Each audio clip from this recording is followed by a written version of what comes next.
हाल ही में मेडिसिन के क्षेत्र में मिला है नोबेल प्राइज़। अब ये जो नोबेल प्राइज़ है, अगर आप साइंस स्ट्रीम से हैं तो आप सभी जानते होंगे कि इस नोबेल प्राइज़ की क्या इंपॉर्टेंस है। तो कल मिला है मेडिसिन के क्षेत्र में नोबेल प्राइज़, और ये नोबेल प्राइज़ डिस्कवरी के लिए मिला है, वो है peripheral human system. Peripheral human system कैसे हमारी बॉडी में काम करता है, इन सारी चीज़ों को हम लोग यहाँ पर डिटेल में आज इस सेशन में समझेंगे। नोबेल प्राइज़ विजेता की अगर मैं बात करूँ तो ये आप सामने देख सकते हैं कि नोबेल प्राइज़ इन फिजियोलॉजी और मेडिसिन 2025 इन 3 वैज्ञानिकों को मिला है, जिसमें मैरी ई ब्रोंकाउ, फ्रेड और आपके शिमोन साकागुची हैं। ये दोनों अमेरिकन साइंटिस्ट हैं और ये आपके जापानीज साइंटिस्ट हैं, और इन्होंने जो डिस्कवरी की है उस डिस्कवरी का नाम है पेरिफेरल इम्यून टॉलरेंस। कैसे पेरिफेरल इम्यून टॉलरेंस हमारी बॉडी में काम करता है, क्या इसका काम होता है, इन सारी चीज़ों को हम लोग यहाँ पर आज के इस सेशन में समझेंगे। तो स्टूडेंट्स, अगर मैं बात करूँ पेरिफेरल इम्यून टॉलरेंस को, तो बेसिकली ये क्या होगा, अगर इसको बहुत आसान भाषा में समझा जाए तो हमारी बॉडी का वो इम्यून सिस्टम जो हमारे शरीर के अंदर बेसिकली क्या करेगा, जो हमारी बॉडी के अंदर जो हेल्पफुल हमारे जो टिश्यूज़ हैं, जो हमारे सेल्स हैं, उनको डैमेज नहीं करता है। पेरिफेरल इम्यून टॉलरेंस की अगर मैं बात करूं तो शरीर का वो इम्यून सिस्टम जो हमारी बॉडी के अंदर ऐसे जो टिश्यूज हैं, ऊतक हैं, उन पर हमला नहीं करेगा, और ये काम से कैंसर के इलाज में, अंग ट्रांसप्लांट को बेहतर बनाने में मदद मिलेगी। और अगर बात की जाए तो जो ये नोबेल प्राइज़ की जो पूरी कमेटी थी, उन्होंने माना है कि ये जो डिस्कवरी हुई है वो आगे जाके चिकित्सा के क्षेत्र में बहुत बड़ा योगदान देने वाली है।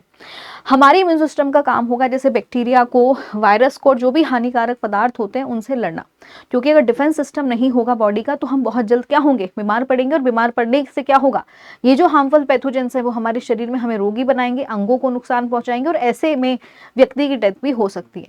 लेकिन कभी कभी क्या होता है, हमारा जो सिस्टम है गलत तरीके से शरीर के अपने हिस्सों को भी खतरा समझने लगता है। यानी कहने का मतलब यह है कि जैसे आपने ऑटो इम्यून डिजीज के बारे में सुना होगा, ऑटो इम्यून डिजीज में क्या होता है कि जो ये पैथोजेंस हैं, कभी कभी ये बॉडी के अंदर इस तरीके से आएंगे, ऐसा रूप बना लेंगे जैसे हमारी बॉडी के सेल्स ही हैं, और हमारा इम्यून सिस्टम क्या होता है, कंफ्यूज हो जाता है, उसको नहीं समझ में आता कि इन सेल्स को मारना है या अपने शरीर के सेल्स को मारना है। तो ऐसे में वो खुद के ही सेल्स पर हमला करना शुरू कर देता है। तो इनकी जो ये डिस्कवरी है, डिस्कवरी के तहत ये पता लगाया है कि कैसे हमारी बॉडी के जो टी सेल्स हैं, जो कि इन हार्मफुल जो पैथोजेंस हैं उनको मारते हैं, उसको हम कैसे रेगुलेट कर सकते हैं। तो इससे क्या होगा, जितने भी ऑटो इम्यून डिजीज हैं उनको कंट्रोल किया जा सकता है। तो यहाँ पर ये जो पेरिफेरल इम्यून सिस्टम होगा या पेरिफेरल इम्यून टॉलरेंस है, ये सेल्फ एंटीजन की पहचान कर हानिकारक प्रतिक्रिया को रोक सकता है। ये सिस्टम जानता है कि कौन से सेल है या प्रोटीन हमारे शरीर के हैं। ऐसे में कई टी सेल्स शरीर के अपने सेल्स पर हमला करने की कोशिश करती हैं, तो पेरिफेरल इम्यून टॉलरेंस उन्हें निष्क्रिय या समाप्त कर देता है। तो बेसिकली होगा ये कि जो ये पेरिफेरल इम्यून टॉलरेंस है, अगर कभी भी गलती से हमारी बॉडी के सेल्स अपने ही सेल्स को डैमेज करने की कोशिश करें तो ये उनको रोक देगा, जिससे हमारे शरीर में ऑटो इम्यून जो डिजीज़ हैं इन पर काबू पाया जा सकता है। तो ये बहुत ही बेहतरीन डिस्कवरी है। अगर बात की जाए तो इस खोज से शरीर के शक्तिशाली इम्यून सिस्टम को कैसे कंट्रोल करना है, कैसे उसे गलती करने से बचाना है ताकि वो अपने ही स्वयं के अंगों को नुकसान ना पहुंचाए। अब यहाँ पर एक चीज़ और आप ध्यान रखेंगे, ये जो बेसिकली डिस्कवरी की गई है, इससे हेल्प मिलेगी कैसे हम ऑटो इम्यून डिजीज़ को ठीक कर सकते हैं। जैसे आपने रूमेटोइड आर्थराइटिस के बारे में सुना होगा, जिसमें क्या होगा, हमारी बॉडी में जो जॉइंट्स हैं वहाँ पर क्या होगा, खुद के ही जो हेल्दी सेल्स होते हैं उनको डैमेज करना शुरू कर देता है। ये एक ऑटो इम्यून डिजीज़ है।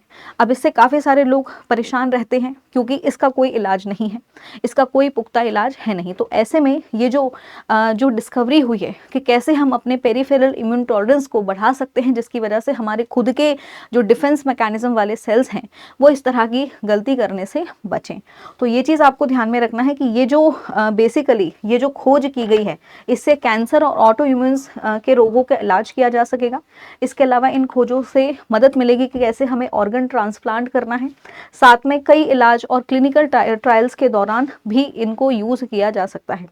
अब अगर बात करें इन तीनों को जो ये नोबेल प्राइज़ दिया गया है, इस नोबेल प्राइज़ में इनको धनराशि मिली है 10.3 करोड़ की। साथ में इन्हें गोल्ड मेडल मिला है, सर्टिफिकेट दिया गया है।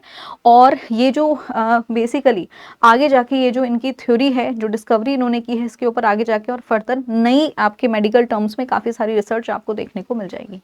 तो ऐसे ही रोचक जानकारी के लिए चैनल के साथ जुड़े रहिए। Thank you so much.